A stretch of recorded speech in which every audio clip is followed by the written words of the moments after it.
Today, we'll uncover 3 terrifying cave diving stories where everything went fatally wrong. In the first story, an experienced cave diver enters Mexico's infamous Blue Haven system, determined to map its darkest passage. But whispers echo through the water. Skeletons lie trapped in the stone, and the deeper she goes, the more the cave seems alive, waiting to claim another soul. Viewer discretion is advised. Emily Hart was not reckless. At 31, she was an experienced diver, meticulous with her gear, cautious in her planning. She wasn't a thrill seeker chasing danger for its own sake. She was a seeker of answers. For her, caves represented questions. Where did they lead? What stories were buried within them? Who had entered before and never come back? That was why she found herself in Mexico, staring at the mouth of the Blue Haven cave system, a place both revered and feared among divers. It stretched for miles under limestone hills, a dark arterial network still imperfectly mapped. Some sections had claimed lives. Others had never been entered. One of those places had earned a name whispered in nervous tones: the Drowned Passage. Locals warned of strange voices in its chambers, of currents that shifted without warning, of divers who followed whispers deeper into the dark and never resurfaced. Emily dismissed the tales as folklore, but privately she admitted they unsettled her. Even the most rational diver knew caves had personalities, and this one seemed hungry. She wasn't alone. Her partner for the dive, Marcus Vega, was 10 years older, with a reputation for being calm when everything else went to hell. He had lost friends to caves and carried that weight heavily, but he trusted Emily's discipline. Together, they had agreed to attempt the first proper mapping of the Drowned Passage. At dawn, they assembled their gear near the water's edge.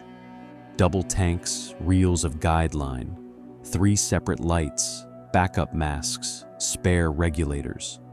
They checked each other's equipment twice, then once more for themselves. Mistakes, even small ones, killed divers down here. Emily's hands trembled slightly as she clipped her reels into place. Excitement or nerves, it was hard to tell which. She took a deep breath, exhaled through pursed lips, and met Marcus's steady gaze. He tapped his helmet twice in their quiet ritual of reassurance. And then, without further hesitation, they slipped into the mouth of the earth. The first chamber opened like a cathedral, a vast hall of stone where beams of sunlight speared down through cracks above, illuminating columns of stalactites. Fish flickered in the light, then vanished into the black. The beauty was breathtaking, but it was deceptive. Emily reminded herself, don't get lulled by the magic. Caves seduced you into forgetting they were tombs. They swam deeper. The light faded until their headlamps were the only thing holding back the dark. Emily clipped the first reel to a protrusion of rock, running their lifeline behind them. She checked her gauges. Depth, pressure, time. Everything was in order. The passage ahead narrowed, curving like the throat of some great beast. She shivered, pushed the thought aside, and followed Marcus in. It was subtle at first. Between the hiss of her regulator and the rhythmic swish of her fins, Emily thought she heard something, a vibration in the stone, almost like words. She froze, holding her breath. The sound faded. When she exhaled, the bubbles carried the noise again, distorted, as if her own breath was answering her. She swam closer to Marcus and tapped his arm, signaling with her light. "Do you hear that?" Marcus tilted his head, listened for a moment, then shook it firmly. Emily wasn't convinced, because now she was certain. The sound was a voice, muffled, distant, carried by the currents. A call for help. They entered a long corridor, walls closing tight around them. Emily's beam cut through the silt until something caught her eye. A rusted scuba tank wedged between rocks, half buried in mud. A cracked mask floated beside it, glass shattered like a spider's web. Her stomach clenched. Someone had been here before. Marcus pointed back the way they came, signaling they should turn around. Emily hesitated. The whispers had grown clearer, like someone speaking just out of sight. They weren't her imagination. She unclipped a fresh reel and began threading deeper into the tunnel. Marcus hesitated, then reluctantly followed, his light swinging nervously across the walls. The passage constricted, scraping the edges of their tanks. Emily's chest tightened, every instinct screaming to turn back. But the sound drew her forward, and then she saw it. Wedged between slabs of limestone was a human skeleton, still clad in the remains of a wetsuit. One arm stretched outward as though clawing toward freedom. The skull was tilted back, mouth open in a silent scream. Emily froze. The voices were deafening now, pounding in her ears. They weren't echoes. They were pleas. "Help me!" Her fingers shook as she reached for the reel, ready to back out. But before she could move, her fin brushed the floor. Silt erupted around her like a storm cloud, choking the water in seconds. Visibility dropped to zero. Her light illuminated nothing but a blizzard of mud. She pulled the line. 2 sharp tugs, the emergency signal. Marcus tugged back, hard. Relief flickered through her chest. Then came a violent jolt. The line snapped. Emily gasped, chest heaving. She tried to reverse, but her tank jammed against jagged stone. Panic flared. She shoved, twisted, scraping her shoulders raw against the rock. She couldn't move. Her gauge blinked faintly through the cloud. Air dwindling. The whispers became screams. She couldn't tell if they came from the skeleton beside her or from the cave itself. Her light sputtered out. Total blackness closed in. Emily's breath echoed unnaturally loud, like someone else was breathing beside her. She tried to slow down, preserve what little air she had left. But every breath was a battle against the rising tide of panic. She thought of sunlight, of the warm air above, of Marcus waiting. She tried to believe rescue would come, but in her chest, she knew the cave was claiming her. Her regulator hissed one last time. Silence followed. In the dark, a whisper curled against her ear. "You're one of us now." Marcus escaped with his life, but barely. He surfaced frantic, screaming her name, but no bubbles followed. Rescue teams searched for 3 days. They recovered the snapped line, the rusted tank, even the old skeleton. But Emily's body was never found. Some divers whisper that she became part of the cave, that her voice lingers in the current. They say if you swim too close to the drowned passage, you'll hear her regulator, steady and calm, just before a hand brushes yours in the dark. And if you follow, you never come back. In the second story, 2 divers enter Europe's most feared cave system, the Shadow Vein. Inside its narrow veins, voices echo through the stone. Wreckage from lost teams still lingers, and the deeper they go, the more the cave itself seems alive. But once the current shifts, the only way out is down. The air above the valley was crisp and thin, heavy with the scent of pine. Beyond the trees, a jagged scar split the limestone hillside. The hidden entrance to the Shadow Vein, one of the most feared and least understood underwater cave systems in Europe. Few had dared to map its depths. Even fewer had returned with stories that weren't haunted by loss. To outsiders, it was just another dangerous cave. To divers, it was infamous. Narrow tunnels, unstable rock, invisible currents that shifted with the moon. The place had been nicknamed the Cave of Silent Echoes because anyone who went too deep swore they heard voices bouncing from the walls, voices that did not belong to their team.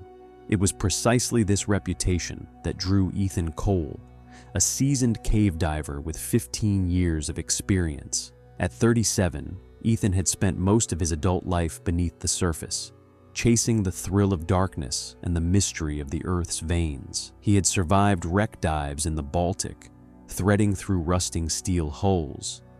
He had mapped flooded mines where visibility was measured in inches. He had swum through collapsed chambers where the walls pressed so close he could hear his heartbeat echo in the stone. But the shadow vein was different. It had a history. 3 years earlier, an entire dive team had vanished inside it. Their equipment was later found washed into a lower chamber, tanks still full, lines snapped, masks shattered. No bodies had been recovered. No one could explain how divers so experienced had simply disappeared. Ethan's goal was simple: finish what they had started.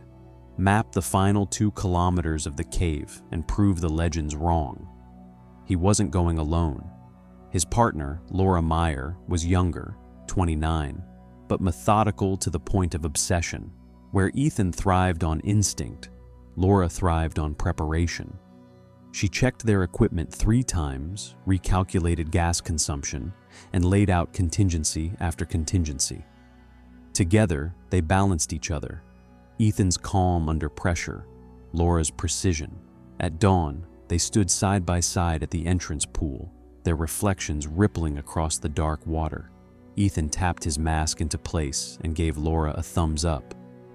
She didn't smile. "Remember," she said, her German accent clipped by nerves, "the D chamber is where currents shift. We stick to the line, no shortcuts. If something feels wrong, we turn back. Understood?" Ethan nodded. Understood, and then they sank. The water swallowed them whole, light fading behind as they descended. Ethan clipped the first reel of line to a limestone outcrop, his hands practiced, precise. The beam of his torch cut through suspended silt, illuminating cathedral-like columns of stalactites above and jagged ridges below. The cave was silent except for the hiss of their regulators and the occasional clink of metal against stone. They passed the mirror hall, a chamber where still water reflected the ceiling so perfectly it was impossible to tell which way was up. They passed the glass corridor, where crystals jutted from the walls like frozen teeth. Everything was beautiful. Everything was dangerous. Hours passed in measured breaths. Ethan marked progress on his wristboard, noting distance and depth. Laura followed just behind, laying secondary line and checking pressure gauges every few minutes. When they reached the D chamber, Laura paused, her beam fixed on the black mouth of a tunnel ahead. The water shimmered strangely, as though currents shifted just beyond visibility. Ethan felt it too, a subtle tug at his fins, like the cave itself was inhaling. They exchanged a long look. Then Ethan gestured forward. The passage narrowed. The walls pressed close, scraping against their tanks. Ethan forced himself to stay calm, exhaling to reduce his profile, wriggling inch by inch. His light illuminated nothing but pale stone and suspended dust, and then he heard it. A voice, muffled, distant, almost human. At first he thought it was Laura, maybe her regulator malfunctioning. But when he glanced back, her eyes were wide, her light steady, her regulator hissing normally. She hadn't spoken. The sound came again, curling through the water like a broken transmission. "Help. Please." Ethan froze. The voice was faint, distorted, but it carried an unmistakable edge of desperation. He tried to shake it off. Sound traveled strangely in caves, especially underwater. It was probably his own exhalations bouncing through the chamber. But the words grew clearer the deeper they swam. "Don't leave." Laura noticed his hesitation. She flashed her light twice. "Problem?" He shook his head, but inside his chest, dread gnawed. The tunnel widened suddenly into a submerged gallery. In the center of the floor lay debris. A rusted dive helmet, half buried in silt, its faceplate shattered. Nearby, a set of tanks lay corroded and collapsed, straps eaten by time. Laura hovered beside them, her light sweeping across the wreckage. She pointed to an engraving barely visible on the tank's shoulder, the initials of one of the divers lost 3 years ago. Ethan's stomach clenched. The voices were no longer whispers. They were moans echoing in the stone, too clear to dismiss. "We can't breathe." "Please," Laura signaled again. "We should go back." Ethan hesitated. The line tugged at his hand, quivering as if pulled by some invisible force. He shook his head and gestured forward. Laura's eyes narrowed in protest, but she followed. The current shifted violently, slamming them sideways. Silt exploded from the floor in a choking cloud, reducing visibility to nothing. Ethan tried to follow the line, but it jerked taut in his hands, then snapped. Panic spiked. He reeled backward, searching for the broken end, but it had vanished into the storm of silt. Laura's light flared in the cloud, her movements sharp, frantic, signaling retreat. Ethan reached for her and felt the rock collapse. The ceiling groaned. Chunks of limestone cascaded down, slamming into the floor. A massive slab crashed behind him, sealing the passage with a muffled boom. The only way left was forward. They swam blindly until the current spat them into a vast cavern. The water was unnaturally still here, their lights reflecting off slick black walls. And the voices, they were everywhere. "Turn back. Stay with us. You'll never leave." Laura clutched Ethan's arm, her face pale behind the mask. Her eyes screamed the truth. This was a graveyard. On the far wall, dozens of objects jutted from cracks: gloves, fins, shattered masks, and wedged between them, pale bone gleamed in the torchlight. Skeletons, entombed by the cave, their arms frozen in gestures of escape. The whispers grew louder, merging into a chorus. Ethan felt the words inside his skull now, not in his ears. "Stay." Laura tugged desperately at his arm, pointing to an opening at the far side of the cavern. A way out. They swam for it. The current pushed against them like a wall, every stroke draining their strength. Ethan's gauge flashed red, his air supply dwindling. Laura was ahead, straining forward. He reached out, fingertips brushing her fin. And then, a hand, not hers, something skeletal, pale, grasped his wrist from the darkness and yanked him backward. His regulator ripped from his mouth. He clawed for it, bubbles exploding from his chest, vision tunneling. He caught a final glimpse of Laura vanishing through the opening, her light shrinking into nothing. The last thing he heard before the dark closed in was the chorus of voices, whispering in perfect unison. "Welcome home." Laura survived. Barely. She surfaced screaming, half-conscious, dragged ashore by rescuers. Her account was fragmented, wild, filled with talk of voices and unseen hands. Authorities dismissed it as panic and nitrogen narcosis. But divers who returned later confirmed what she described: the rusted tanks, the helmets, the bone-strewn cavern. Ethan's body was never found. To this day, those who enter the shadow vein claim they hear him among the whispers, his voice tangled with the others. Some say he calls for help. Others swear he laughs, a hollow, bubbling sound carried through the stone, and those who follow the sound, they never come back. In the third story, two divers break through the ice and descend into the infamous Kaltwasser cave. Beneath the alpine silence, currents twist like something alive, passages narrow to crushing stone, and voices whisper from the black. But the deeper they follow the echoes, the clearer the truth becomes. The cave doesn't just trap bodies, it keeps souls. Snow still clung to the mountains when Jonas Richter and his teammate Marek Novak hiked up the steep forest trail. Beneath their boots, ice cracked with each step. To anyone else, the sight of a frozen alpine pond would seem unremarkable.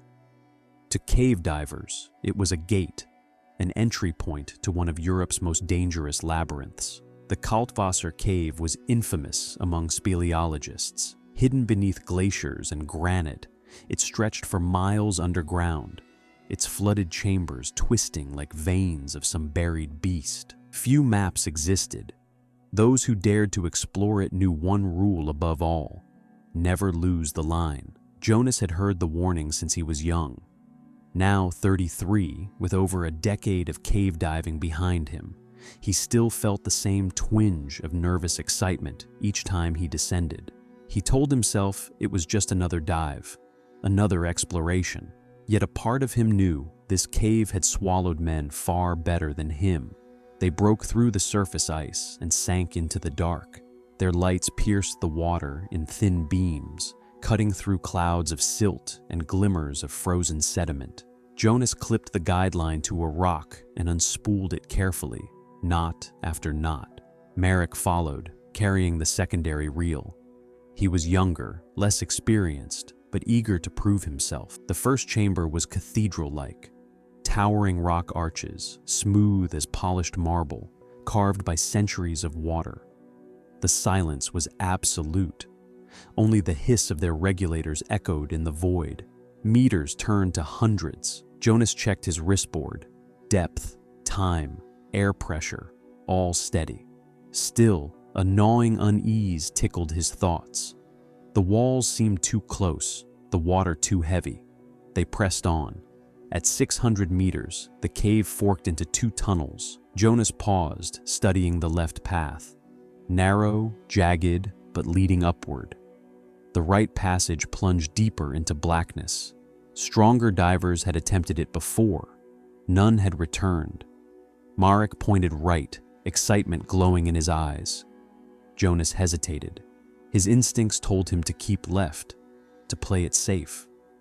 But pride whispered otherwise. Turning back too early meant wasted time, wasted gear, wasted opportunity. Jonas signaled, "Right it is." They swam in. At first, the tunnel seemed manageable. The walls squeezed tight, but there was enough space for their tanks. Visibility dropped, their lights catching only inches ahead. Then the current hit. It wasn't strong at first, just a pull, subtle, like the cave itself inhaled. But with every meter, it grew more insistent, dragging them forward. Jonas gripped the line, knuckles white. Marek fought beside him, eyes wide. Turning back was nearly impossible now. The current sucked at their fins, threatening to yank them into the depths. Still, they swam. The tunnel spat them out into a massive cavern. The walls bristled with stalactites and jagged spires, sharp as teeth, glittering in the torchlight. The current surged between them, creating deadly vortices. Jonas pulled himself along the line, heart hammering. He glanced back. Marek struggled, fin caught between rocks. Jonas swam to help, but the current slammed into him, spinning him sideways. His torch clattered against stone and went dark. Panic clawed at his chest. By the time he reached Marek, precious minutes had passed. His partner's eyes were wild, regulator clamped tight between clenched jaws. Jonas freed the fin, but their air gauges told the truth. Too much time lost. They would not make it back. As they searched for an exit, Jonas heard something beneath the roar of the current. A sound, faint but real, muffled voices. This way. Hurry. He froze. It was impossible. No one else was in the cave. Yet the echoes persisted, weaving through the water, tugging at his mind. Marek heard it too. His light darted wildly across the chamber, chasing phantom figures that weren't there. His movements grew frantic, jerky, as if fighting enemies in the dark. Jonas grabbed him, shook him, but Marek wrenched free and swam toward a narrow fissure at the far wall, following the whispers. Jonas screamed into his regulator, bubbles roaring upward, but Marek didn't turn. Jonas followed. The fissure was barely wide enough for a man. He wriggled in after Marek, stone scraping his tank, the rock pressing against his ribs. The current surged stronger here, funneling them into darkness. His chest tightened. His air gauge blinked red. Ahead, Marek thrashed violently.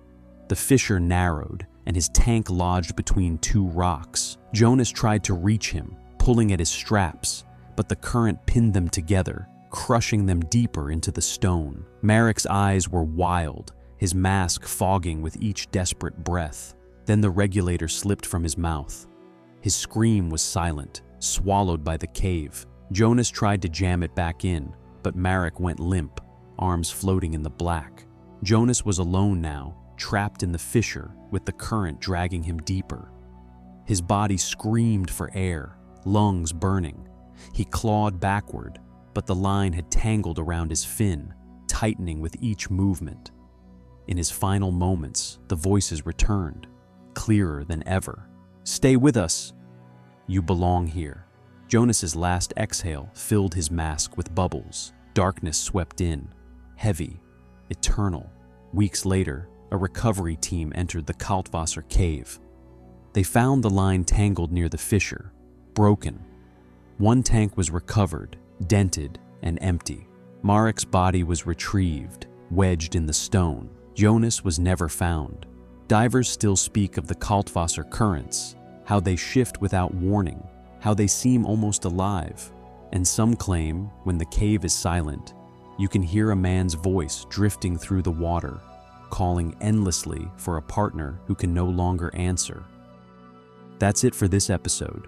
If you want to hear more terrifying stories, click on the video now showing on your screen, and don't forget to subscribe to stay up to date with the latest horrifying stories.